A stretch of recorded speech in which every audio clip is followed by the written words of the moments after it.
बिस्मिल्लाहिर्रहमानिर्रहीम। अस्सलाम वालेकुम नाज़रीन, फ़िदा दिल हूँ और आप पर डेली मैदान देख रहे हैं। मौजूद हूँ जामिया दारुल उलूम हक्कानिया अकोड़ा खटक में। यहाँ पर आज जो एक अफ़सोसनाक वाक़या हुआ, मौलाना हामिदुल हक़ इसमें शहीद हुए। मौलाना समीउल हक़ के ये साहिबज़ादे थे और इस दारुल उलूम का एक किरदार है। बहुत सारी तफ़सीलात से आप आगाही हासिल कर चुके हैं। मैं आपको कुछ नई चीज़ें बताना चाह रहा हूँ इस वीडियो में। एक तो टीटीपी ने अपना रद्द-ए-अमल दिया है, इसी तरह अफ़गान तालिबान ने रद्द-ए-अमल दिया है इस वाक़े के हवाले से।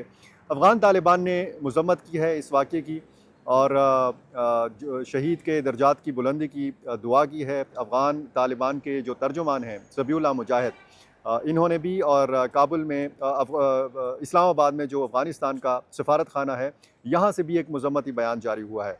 टीटीपी ने बाकायदा तौर पर इस हवाले से एक बयान जारी किया है जिसमें इस हमले की मज़म्मत की गई है और अफ़सोस का इज़हार किया गया है इस वाक़े के हवाले से। दाइश खुरासान के हवाले से कहा जाता है कि वो इस हमले के पीछे है। जो सोशल मीडिया अकाउंट्स हैं दाइश खुरासान की, वहाँ से ऐसा तासुर दिया जा रहा है, ऐसी ख़बरें दी जा रही हैं कि जैसे दाइश ने इस हमले की ज़िम्मेदारी कबूल की है। बाकायदा तौर पर कोई बयान जो है वो दाइश खुरासान की तरफ से जारी नहीं किया गया। अलबत्ता तमाम तर मुबस्सिरीन और तमाम तर जो शवाहिद हैं वो यही बताते हैं कि इस हमले के पीछे दाइश खुरासान का हाथ हो सकता है। दाइश खुरासान आपको पता है कि अफ़गानिस्तान के अंदर भी सरगर्म है। वहाँ पर मुख्तलिफ़ जो तालिबान रहनुमा हैं उनको कत्ल किया गया दाइश खुरासान की जानिब से। रिसेंटली मुहाजिरीन के जो वज़ीर थे खलीलुर रहमान हक्कानी, इनकी शहादत की ज़िम्मेदारी भी दाइश खुरासान ने कबूल की थी। इसी तरह मैं आपको बताऊं कि पाकिस्तान में भी दाइश खुरासान ने बहुत रकीक हमले किए हैं, बहुत ख़तरनाक हमले किए हैं। जो 30 जुलाई 2023 को एक हमला हुआ था बाजौड़ में जमीयत उलमा इस्लाम फ़ज़ल रहमान ग्रुप के एक वर्कर्स कन्वेंशन पे, जिसमें तकरीबन 80 अफराद ने जाम शहादत नोश किया था। इसकी ज़िम्मेदारी दाइश खुरासान ने कबूल की थी। दाइश खुरासान की जो तंज़ीम है ये बैक वक्त अफ़गानिस्तान के लिए भी और पाकिस्तान के लिए भी एक बहुत बड़ा चैलेंज है और इसी हवाले से सारे ताने बाने जो हैं ये दाइश खुरासान के साथ जोड़े जा रहे हैं। मौलाना हामिदुल हक़ के बारे में बताया जाता है कि ये पीस टॉक्स का अहम हिस्सा थे। अफ़गानिस्तान में जो एक वफ़द भेजने का ऐलान किया है खैबर पख्तूनख्वा हुकूमत ने, इस अमल में मौलाना हामिदुल हक़ का एक ख़ास किरदार है। बैरिस्टर मोहम्मद अली सैफ़ जो तर्जुमान हैं खैबर पख्तूनख्वा हुकूमत के, उन्होंने कुछ हफ़्ते कबल इसी दारुल उलूम, इसी मदरसे का दौरा किया था और अफ़गानिस्तान में जो वफ़द भेजने का ऐलान किया गया है उस हवाले से बातचीत की गई थी। और इस मदरसे की चूँकि तारीख़ है, हक्कानी नेटवर्क से आप अच्छी तरह वाकिफ़ हैं, इनके नाम के साथ जो लाहका लगा हुआ है हक्कानी, कुछ तज्ज़ियाकार को मैं सुन रहा था, इसको वो ट्राइब कहते हैं कि जो हक्कानी कोई कबीला है। हक्कानी का जो लाहका है ये इस दारुल उलूम के साथ मंसूब है और जो यहाँ से फ़ारुक़ तहसील है, जिसका कोई ना कोई इस मदरसे से निस्बत है, तो वो अपने नाम के साथ ये तखल्लुस जो है या ये जो लाहका है ये लगाता है। सिराजुद्दीन हक्कानी वज़ीर दाखिला हैं अफ़गानिस्तान के।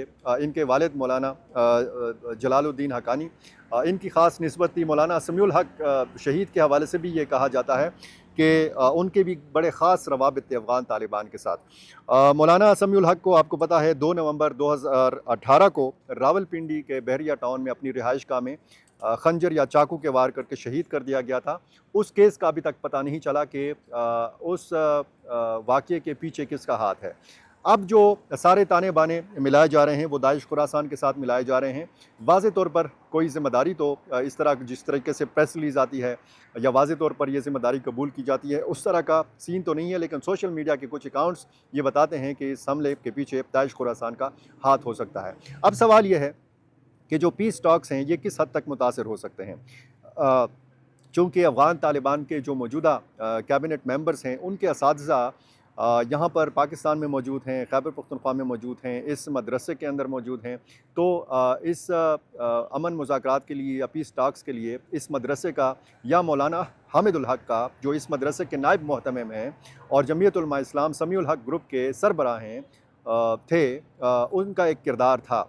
लेकिन अब ये कहा जा रहा है कि ये बहुत ज़्यादा ये चीज़ मुतासिर होगी। मौलाना हामिदुल हक़ 26 मई 1968 को पैदा हुए थे।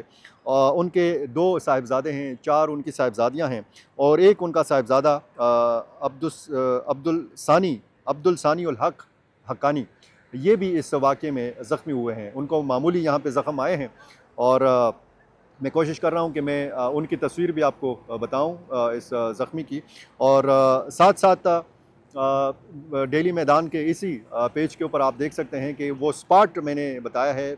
दूसरी एक जो वीडियो है वो आप मुलाज़ा कर सकते हैं कि जहाँ पर मौलाना हामिदुल हक को शहीद किया गया। बाकायदा आइनी शाहिदीन ने कहा है कि यहाँ पर एक सिलसिला होता था, हर जुम्मे को यहाँ पे लोग जमा होते थे। मौलाना समीउल हक साहब भी जब हयात थे तो यहाँ पे लोगों में इमदादी रकूम तकसीम करते थे, लोगों के साथ माली मदद करते थे। तो इसी तरह का एक बंदा मांगने वाला समझ के मौलाना हामिदुल हक उससे मिले तो ख़ुदकुश हमला आवर ने कहा गया है कि जी पहले उसका मौलाना हामिदुल हक का हाथ चूमा, फिर उसके साथ बग़लगीर हो गए और ख़ुद को धमाके से उड़ा दिया। ये सारी सूरत हाल जो है ये ख़ासी तशवीशनाक है। अब अगर हम इस वाक़े के बाकी जो जानी नुकसान है उस हवाले से बताएँ तो मौलाना हामिदुल हक शहीद के अलावा 5 दीगर अफराद जो हैं इसमें शहीद हुए हैं। 12 या 13 अफराद के हवाले से बताया गया है कि ये ज़ख्मी हैं, शदीद ज़ख्मी हैं। इब्तदाई तौर पर जो अस्पताल पहुँचाए जाने वाले लोगों की तादाद है वो 20 बताई गई थी। बाद में कुछ मरीज़ों को, कुछ ज़ख्मियों को अस्पताल से फ़ारिग कर दिया गया। इस वाक़ये की बाकायदा तहकीकात का आगाज़ कर दिया गया है। ये भी बताया गया है कि ख़ुदकुश हमला आवर ने जो बारूदी मवाद जिस्म के साथ बांधा था, 12 से 13 किलोग्राम का बारूदी मवाद था। इसमें चर्रों का भी इस्तेमाल किया गया है और जहाँ पे नमाज की अदायगी के दौरान अगर ये ख़ुदकुश हमला आवर हमला करने में कामयाब हो जाता तो सैकड़ों की शहादतें जो हैं वो उनका ख़दशा था।